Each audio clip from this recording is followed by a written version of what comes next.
In 1959, a U.S. military aircraft was flying a routine mission over the Atlantic.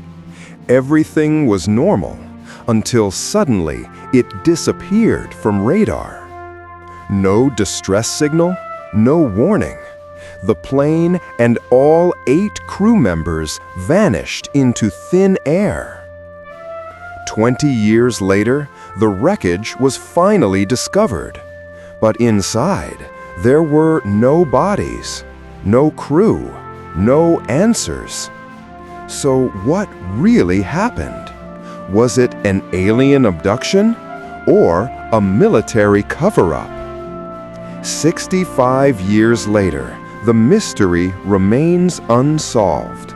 What do you think happened that night?